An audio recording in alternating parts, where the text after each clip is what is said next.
Bonjour et bienvenue à tous sur la 3e émission de Cycle Inside. On est de nouveau au complet car Titouan est de retour. Salut Hugo, salut tout le monde. Il y a Tanguy qui est là aussi, comment ça va? Salut tout le monde, ça va très bien. Et Lilian. Salut Hugo, salut tout le monde, ça va? Bon, la première partie se fera sur les actualités comme d'habitude. Et en story Instagram, on vous a demandé vos awards de cette saison 2023. On va commencer avec le trophée féminin.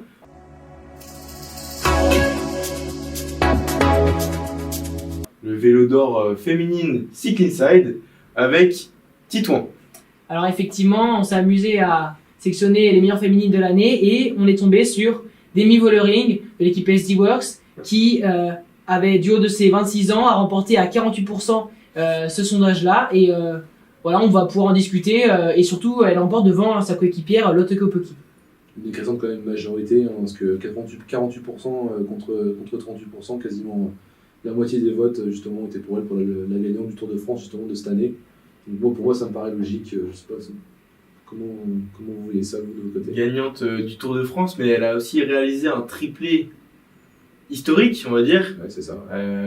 Tu peux peut-être nous en parler, Lilian? Oui, elle gagne notamment la Gold Race, Liège-Bastogne-Liège et la Flèche Wallonne. Et puis elle gagne le Tour de France. Donc comme pour les hommes, c'est la course phare de l'année. Donc à partir de ce moment-là, en tout cas, elle est pour les fans la favorite. On l'a vu sur les sondages. Après, elle a quand même joué aussi des coudes avec sa coéquipière Lotte Kopecky, qui d'ailleurs en parallèle a gagné Vélo d'or et en fait ça se rejoint aussi avec un peu nos sondages qu'on a effectivement réalisé avec la communauté. Et Lotte Kopecky qui termine avec seulement moins de 10% par rapport à Demi Vollering avec 38% des voix. Et celle qui a gagné notamment le championnat du monde aurait pu aussi remporter ce trophée. Mais on voit quand même que Vollering a aussi une grande renommée auprès de notre communauté. Et c'est très cool à voir. Enfin, je sais pas ce que. Ouais, voilà. Une mention quand même aussi pour la retraitée maintenant, Van Vleuten, quand même, qui a 41 ans et quand même 3ème. C'est quand même énorme. Et à cet âge-là, d'être encore aussi compétitif. Donc bravo à elle pour sa belle carrière. Oui, je suis d'accord. On enchaîne avec le trophée du panache qui a été remporté par notre cher Thibaut Pinot à 49%. Donc c'est énorme. Le deuxième est Tadej Pogačar à seulement 28%. Donc c'est une victoire écrasante de notre Français. Est-ce que vous trouvez que cette victoire est juste, Lilian? Elle est juste. Il est français, on l'avait compris, je pense, dans les sondages, parce que Pogačar fait une incroyable saison aussi. Mais je pense que voilà, on a tous les souvenirs encore du virage Pinot sur l'étape de la planche de Belfi. Je pense que voilà, rien que pour ça, le fait qu'il soit devant, surtout que c'était une étape où on l'attendait, et il a répondu présent, c'est pas simple. On l'a souvent vu à l'attaque aussi, meilleur grimpeur du Giro, 5ème du général aussi en ayant joué les étapes. Ouais, je pense qu'il le mérite quand même s'il est français, il le mérite. Le virage Pinot, puis sa dernière course, le Tour de Lombardie, où il pouvait même plus passer au travers de la foule. C'était quand même un moment incroyable. Moi, j'aurais bien aimé être là, personnellement. Un beau jubilé. Après, qu'est-ce que vous en pensez? Parce qu'il y a Tadej Pogačar, Ben Eli qui arrivent sur le podium en 2e et 3e. Est-ce que vous pensez que Pogačar ou Eli ont été sous-estimés, pardon? Après, Pogačar, ça reste quand même un des coureurs à l'heure actuelle qui est un des plus beaux panaches du peloton. Voilà, forcément Thibaut Pinot parce que c'est un Français, que c'était sa dernière année de carrière et que sur le Tour de France il a montré de belles choses parce qu'on savait que c'était sa dernière année. Mais bon, c'est vrai que quand même Tadej Pogačar, à force de toujours attaquer sur les tours en chaque étape, ça lui a coûté peut-être des victoires, surtout même le Tour de France on peut dire. Mais au moins c'est quand même une très belle place d'être à la 10e place, quoi. Oui, puis il a quand même un style sur le vélo. Dès qu'il se dresse sur les pédales, forcément ça dégage quelque chose. Et puis, comme le dit Tanguy, voilà, il est à l'attaque, il n'hésite pas. Alors que pourtant, c'est un coureur de grand tour. Et les coureurs de grand tour, généralement, ils sont plus sur la réserve. Et Pogačar se détache de tout ça. Alors, effectivement, comme on l'a dit, Thibaut Pinot est français, etc. Et puis là, c'est plus un trophée popularité.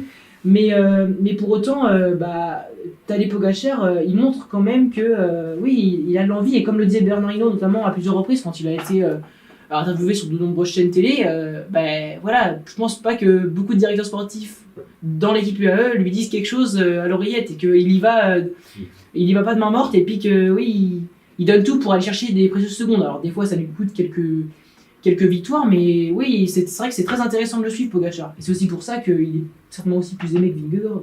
Ça, c'est sûr. Ouais. On notera aussi du coup la 3e place de Ben Eli qui a seulement 23 ans, m'a fait une très forte impression et ce sera un coureur de classique à beaucoup regarder les prochaines saisons, je pense. Aussi le 4e Luis León Sanchez qui a pris sa retraite. Il n'a pas eu beaucoup de votes parce qu'il n'est pas très populaire, mais qui a pris sa retraite et qui à 41 ans a quand même eu le plus grand total de jours de course cette saison. C'est quand même incroyable, 91 jours de course pour sa dernière saison, les 3 grands tours, quand même une sacrée saison pour en finir. On passe au prochain trophée, le trophée Révélation, et là on a eu du mal à choisir seulement 4, alors pour en choisir qu'un, c'était dur aussi, mais c'est Joshua Tarling qui a gagné ce trophée, champion d'Europe, vainqueur du Chrono des Nations, ou encore maillot blanc sur le Tour de Wallonie. Il mérite amplement ce trophée de la Révélation, mais il a eu chaud, on va dire, avec Lenny Martinez. Ça se joue seulement à 2 votes. Lenny Martinez, il nous a quand même fait une sacrée saison lui aussi. C'est vrai que les Français ont la cote, c'est logique, c'est une émission française aussi. Mais en tout cas, on retrouve des Groupama FDJ sur le podium. Et surtout Tarling, avec ses très beaux résultats et des résultats très prometteurs, il a que 19 ans. Il s'impose avec la classe, mais avec seulement 2%. Et puis, voilà, très serré. C'est-à-dire que là, à quelques votes, voilà, l'Anglais gagne ce trophée de la Révélation. Et forcément, même ces 4 coureurs qui sont présents dans justement ces 4 coureurs élus, et forcément, il faudra les suivre dans les prochaines courses. Et c'est très intéressant de voir ce classement, de voir ce que pense aussi la communauté à ce sujet. Gallois, Joshua Tarling quand même. Ah oui. Parce qu'il faut se méfier avec les des Anglais, Gallois, Écossais. Faut pas les mettre tous à la même enseigne, sinon ça va râler un peu quand même. On aura aussi mis Kian Brooks et Romain Grégoire dans ce classement, qui terminent respectivement 3e et 4e. Kian Brooks qui a fait une sacrée Vuelta en fin de saison, où il termine 8e, juste derrière son coéquipier, Alexander Vlasov. Lui aussi nous a fait une sacrée saison. Qu'est-ce que tu en penses, Lilian ?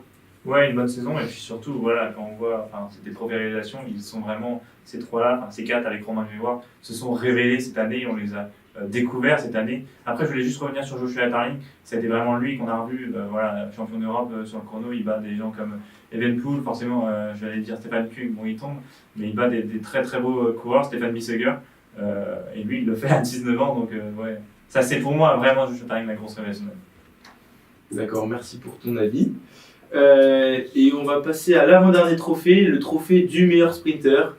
Il n'y a pas eu trop de débat, honnêtement, je pense que vous vous en doutez.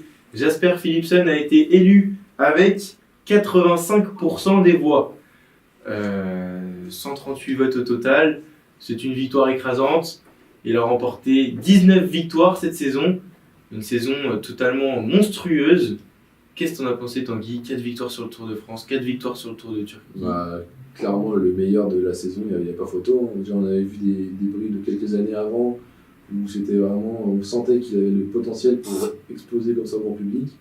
Et là, cette année, il l'a fait complètement en s'imposant sur un des meilleurs sprints au monde, que ce soit le Tour de France, où il a vraiment il a écrasé la concurrence, clairement, il n'y a pas photo. Donc, puis une équipe vraiment dédiée aussi pour lui, sur cette édition surtout. Mais ouais, bravo à lui. Je sais pas, après, qu'est-ce que vous pensez de Mats Pedersen aussi, qui est quand même un autre profil de sprinter par rapport à lui, mais à voir ce que vous en pensez.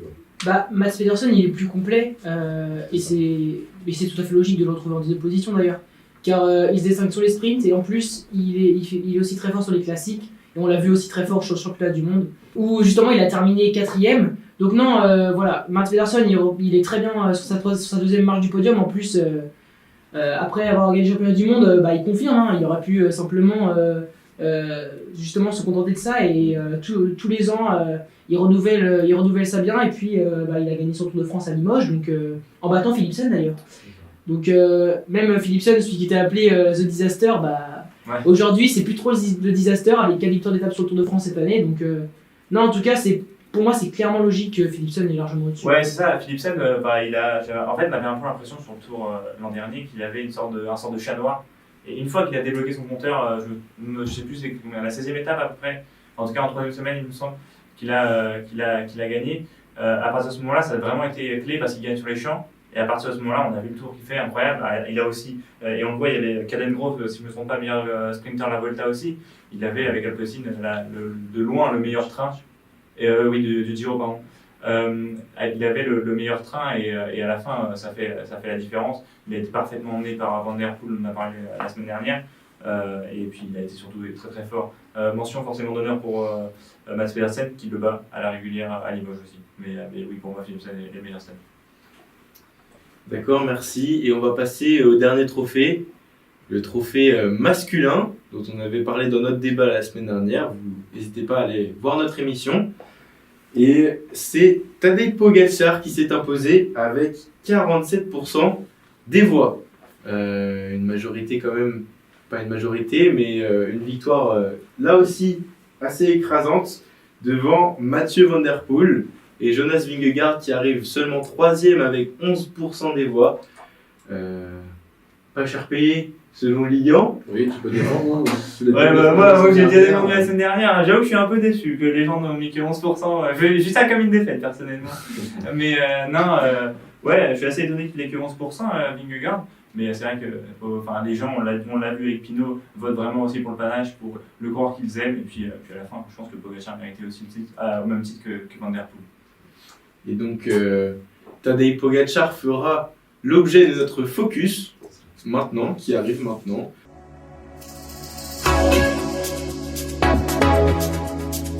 Titouan, je te laisse en parler un peu de cette saison de Pogačar.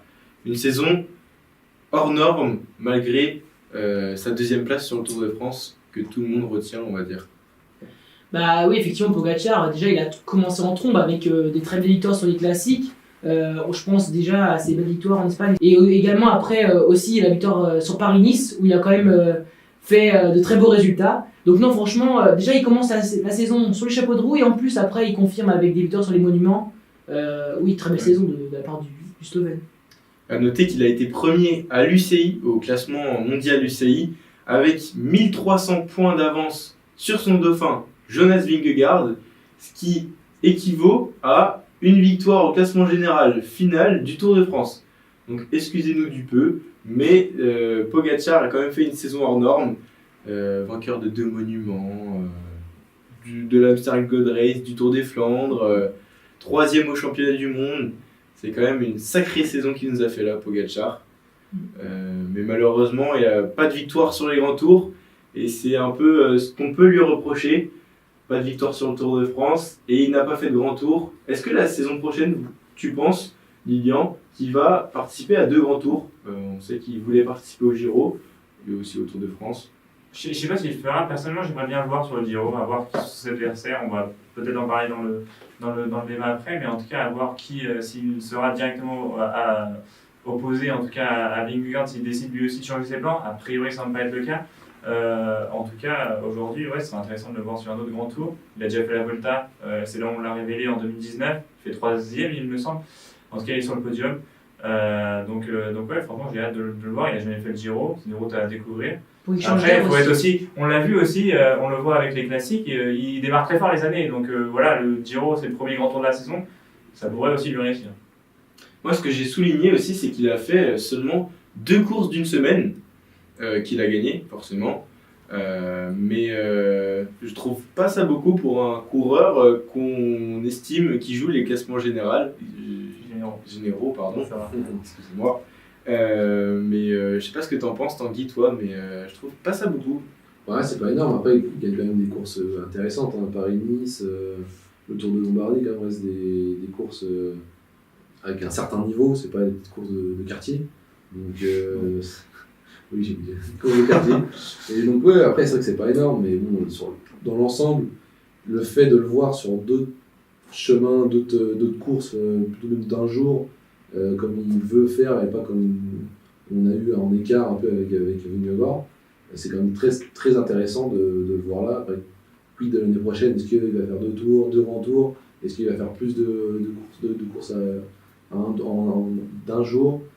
À voir comment ça va se passer, mais Et puis, en fait, Pogacar, c'est pas non plus celui qui fait le plus de tours d'une semaine, parce que l'année passée, où il avait aussi terminé premier au classement mondial de l'UCI, il en a fait seulement 3, plus le Tour de France. C'est ça. Mais donc, ouais, il se base vraiment sur les classiques, tout ça.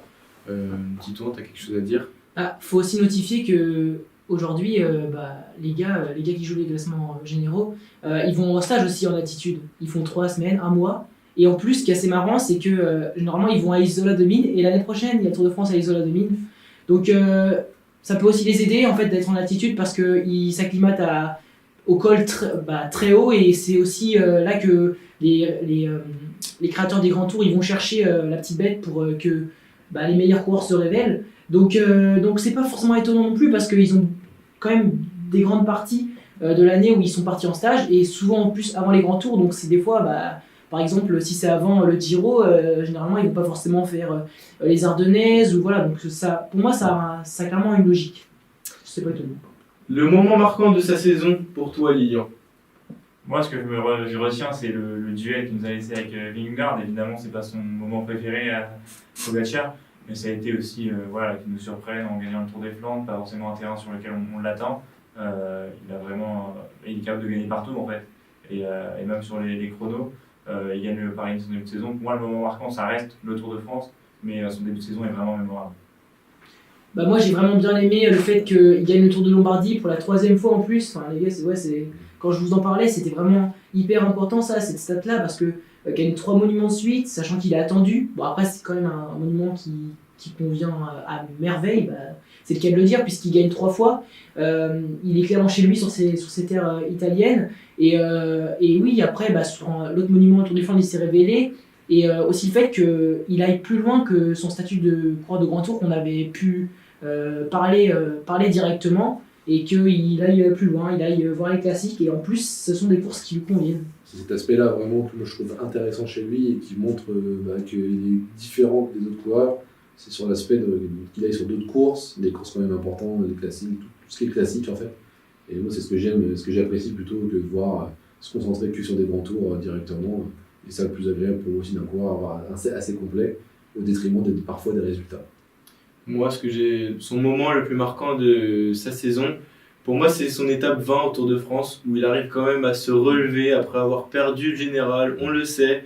Il arrive à se relever, il va gagner au Markstein devant Félix Gall. Et je trouve quand même que ce panache, c'est ce qui fait sa force. Et j'ai trouvé juste l'image de cette victoire super belle. Donc c'est le moment que je retiendrai cette saison. Moi, je retiens aussi, tu parles du Tour de France, je retiens aussi, si je ne me trompe pas, c'est la 6e étape, lorsque Jayme est en jaune, où c'est juste après le moment où il perd 1 minute, où Vingegaard lui met 1 minute, où la Jumbo fait vraiment un énorme rouleau compresseur, et au final, on a Vingegaard, on s'attend tous à une nouvelle attaque, à ce qu'il remette potentiellement 1 minute, en tout cas qui vraiment, là, dès cette première semaine, tue le tour, et au final, c'est Pogacar qui va gagner. Totalement. Et on va faire notre débat maintenant.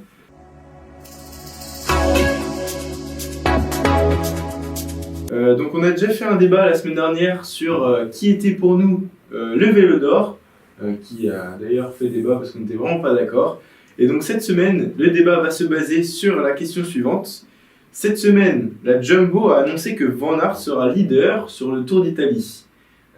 Qu'en pensez-vous des reconversions, ou là on parle peut-être pas encore de reconversion pour Van Aert, mais des possibles reconversions des coureurs?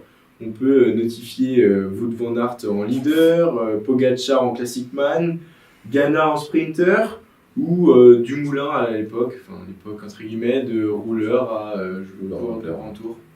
Moi je trouve ça quand même très intéressant de voir ces évolutions, surtout pour Van Aert qui à chaque fois en montagne se sacrifie pour ses leaders.